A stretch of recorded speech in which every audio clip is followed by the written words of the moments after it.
I come back to this wonderful quote from Zora Neale Hurston. And she was asked about research, and she said it's formalized curiosity. And so a lot of times I say to people at the end of the day, I'm in the business of curiosity. Hello, I'm Emmy DeGrappa. Each week, we bring you stories asking our guests the question, why? We learn about their passion, why they do what they do, why should we care, and what can we learn? What better place to explore the human landscape than from the state known for its incredible landscapes, Wyoming? And what better organization than Wyoming Humanities? Serving our state for over 45 years, we share stories, ideas, and wisdom about the human experience. This is What's Your Why?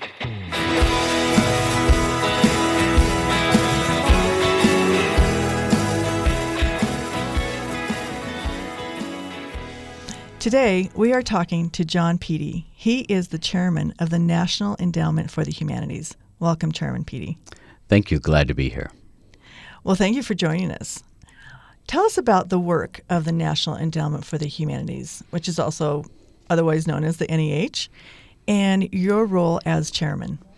So the NEH is this remarkable agency, and it was started in 1965 as a federal agency, and it was part of the Great Society legislation from LBJ, and I think that was important. It was, in many ways, an aspirational federal agency. What I love about the NEH is that it's a federal agency that grew out of a particular time, the Great Society legislation from LBJ. So in many ways, it's an aspirational federal agency.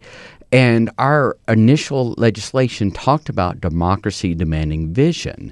And so the idea is that this agency, through federal grants, will support the humanities, will in many ways make that vision manifest. So we support libraries, historians, documentary filmmakers, cultural institutions. And so it is in many ways an embodiment of what it means to be a curious and engaged American. And so in that role of the NEH, how do you serve and what's your vision for the National Endowment for the Humanities as an organization just nationally, and how does it be like boots on the ground for every state? Absolutely. So a couple of things. Our budget is $120 million a year in terms of our grants budget. So in that sense, we're always going to be catalytic. We're never going to be the 100% funder of a project. Frankly, I think that's good, because what that means is there is local buy-in. The local community, the state, the region is saying, this is our heritage. This is important to us. And so that's something. Here we are in this remarkable collection of museums here with the Buffalo Bill Center, and that's an example of the people of Wyoming saying, this matters to us, this history matters to us, not just for tourists, but for our own state and for the education of our children. So as a chairman, I am going across the country and talking to people about their local history, trying to make sure that we keep this level of civic engagement alive. So it might be school kids and programs for children, but we might be supporting historians, archaeologists. So it is a diverse portfolio. But I think the main thing is to ask, what is it doing for the public? How is it changing lives? How is it enriching our understanding of this nation? Is there a difference between scholarly humanities and public humanities, and what is that difference? I don't think there has to be a difference. Take some historians such as David McCullough, or you can take the Ken Burns documentary, and we funded every Ken Burns film since its first one. Both of those individuals are popular historians in different genres, but at the same time, they have scholarly respect. Having said that, we certainly also have scholars who come to us, and they are focusing on a very narrow matter. They're not giving the history of the Civil War. They're talking about the history of a particular battle. They're talking about a particular weapon, for example, or the cannon, or a particular strategy of war. And so that's an example where a scholar may be more narrow in focus, and their writing may be of only of interest to other academic historians of that topic. And then, of course, we have those wonderful public histories. Again, you see it on PBS, so many that we fund. And the agency has also, in recent years, reached out to support books that are more accessible to the general public. Here's a question that I get asked all the time. So I'm just going to ask you to hear your answer. What are the humanities? Good question. I spent a lot of my career in the arts, and that's an easier question to answer. The humanities are ultimately about understanding and exploring the human condition. So at the university level, that's often thought of as the liberal arts. So history, archaeology, law, government, political science, literature, arts. But as opposed to creating art, which would be the focus of the National Endowment for the Arts, our sister agency, we're involved in the study of these fields. So not the creation of art, but the study of art. And I think a nice way of framing it, if you want to think about research, I come back to this wonderful quote from Zora Neale Hurston. She's a great folklorist, novelist, really Central American writer, Central African American writer. And she was asked about research, and she said it's formalized curiosity. Mm-hmm. And so a lot of times I say to people at the end of the day, I'm in the business of curiosity. That's interesting, because I say I'm in the business of critical thinking and creating conversations. One of my colleagues, when she was talking to some students during a fair that we were at, we had a booth, and they said, what are the humanities? And she said, well, think about it like this. The arts do it, and we talk about it. And I was like, that's a really good way to think about it, because sometimes it's hard for people to get their heads around what exactly are the humanities. And that brings me to my other question for you, is that if the only way we know the humanities is on the college campuses because they're areas of study, then how does that translate into the general public's knowledge of the humanities? How do we relate to the general public where it's not just a scholar, but it's someone who is just having a conversation about politics or books, for example? So I think one of the challenges, you certainly hit on one of the challenges, is that the humanities are often seen, correctly or not, as being limited to the walls of campuses. And I think that's an impoverished understanding of the humanities. I think they're more vital to our communities than that. I think they're more vital to an engaged citizenship than that.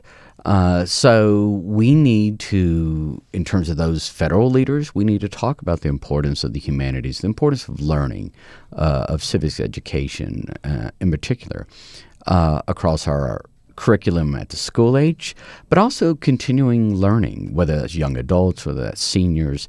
So that means that our libraries offering educational programming, and that may be a film one week, that may be a brief concert that has music, and then somebody explains the roots of this music.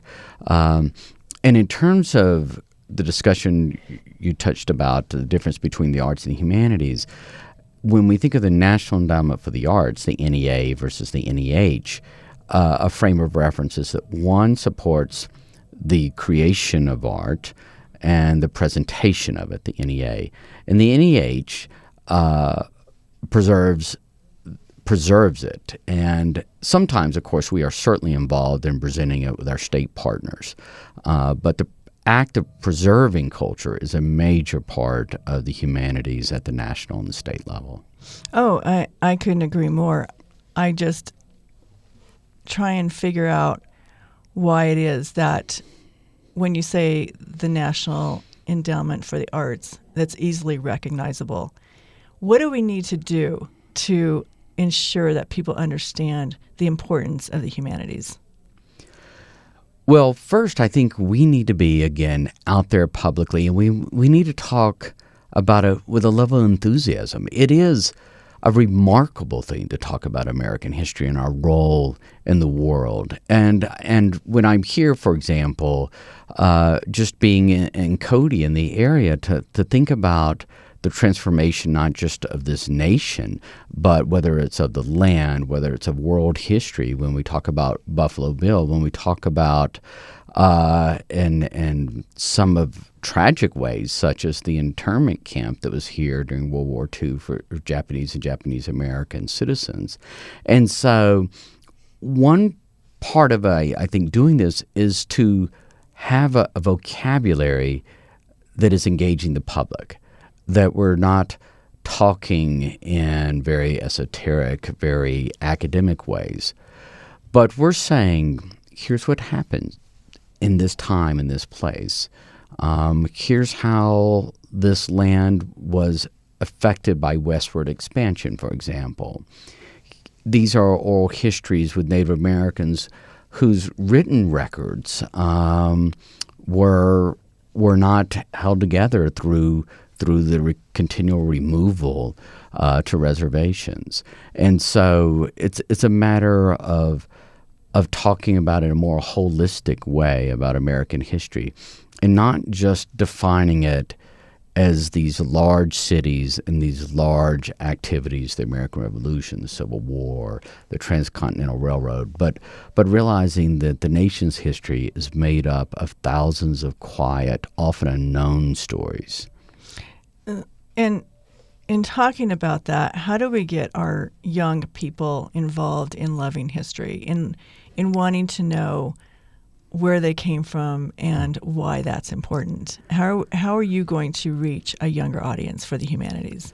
I think one essential part of it is experiential learning. So if they can experience it, if they can participate in it, I think that means, for example, having very different approaches to museums. Instead of everything being behind glass walls and kind of barriers, it's the idea that they need to be able to engage this with all their senses. They need to be able to feel a historic object, to have it recreated visually, to be able to smell it.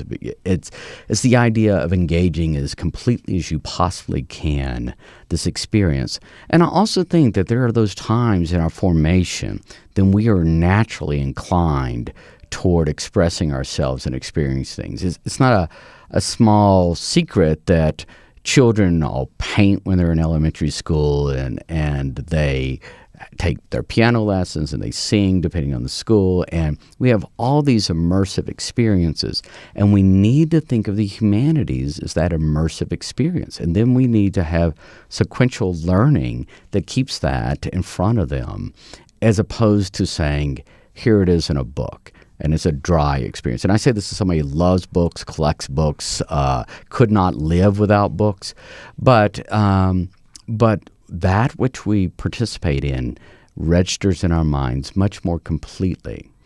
And I think, too, those of us that are on the more academic side of things, we spent so much time dissecting this battle, that battle, overturning the critical thinking that came before us.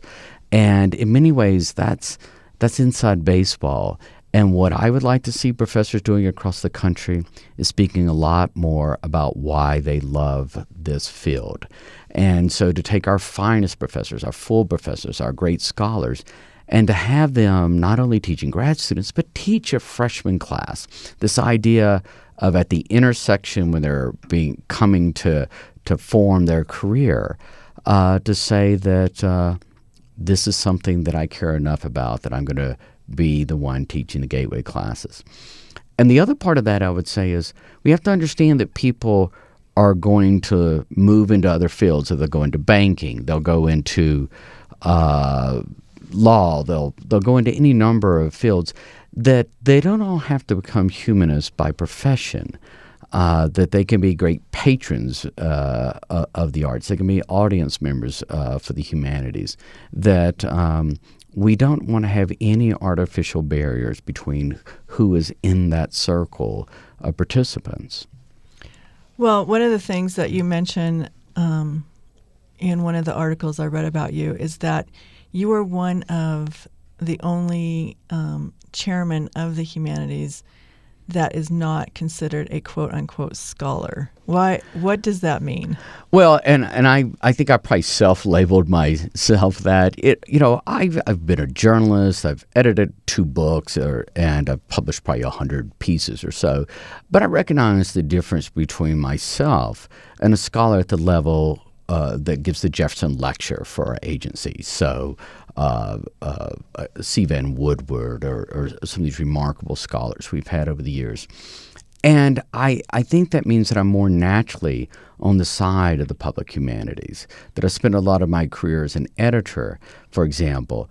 And an editor is always thinking about the audience, right? It's not just here's what I found, here's my research, and I'm going to present it to the world, and if they like it, great. If they don't, fine. That might be the way I feel as a writer writing in isolation.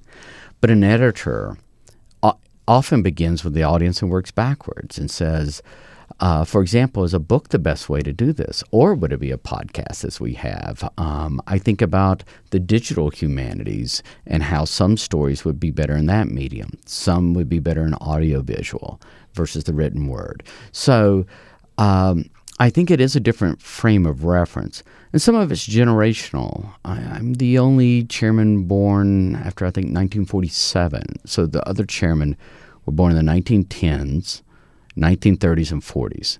So I'm the only one after the Truman administration. So that means, for example, that the digital humanities are just the humanities for me. I never had a significant career job when the internet did not exist. Oh, that's really interesting. You're a young chairman. Are you the youngest? No, I think in the 70s there was a younger chairman. Okay. Yeah. What would you say about the intersection of, because the humanities encompasses literature and culture and history, and what about the intersection of humanities and science? Well, that's a very popular area. I can say we're seeing a lot of grants in that area, and a couple of things. One is medical humanities have become a huge issue. I think, and a parallel issue is narrative medicine, the idea that we want physicians and healthcare providers who think of us more holistically, as not just this replaceable set of people to run tests against, but you're really starting to listen to the experience of a patient beyond just what the machines tell you. So we're certainly seeing that. But there is a natural overlap in the sciences and the humanities. We spend a lot of our time funding advanced humanities study. That might mean archaeology, for example.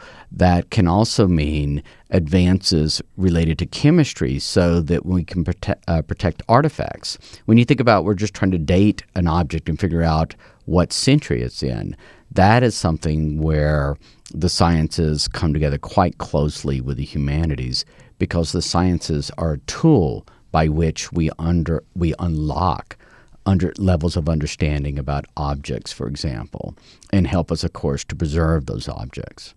Do you think one of the challenges of the humanities, the National Endowment for the Humanities, but in humanities in general, is that they put themselves in a box where we only consider these subjects humanities and not these other subjects? Well, I certainly think, for example, that the division between the humanities and the arts is largely artificial and is a function of the university. So in the university, you're going to get tenure in political science or government or law, and these are separate boxes. But of course, out in the world of scholarship or as an audience member, I don't say, oh, today is my arts day and tomorrow's my humanities day. It is in other ways, it is my learning day. It is when I'm going to have a rich experience. And so as a citizen, I don't put it in those boxes, but I think we carry that over sometimes from the academy into the other side of the humanities, and I don't think that's necessary. So that's one thing I would say about my chairmanship, is having worked for almost a decade at the NEA and the NEH together, I am much more broad in terms of thinking through where the humanities end. That's excellent. And I'm so excited to have you here. Thank you for talking to me today. Oh, thank you for having me on.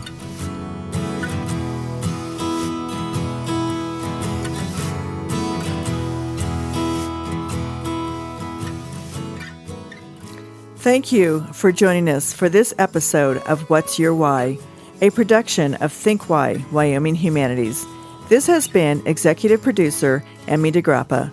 Please subscribe and never miss a show. For more information, go to thinkwhy.org.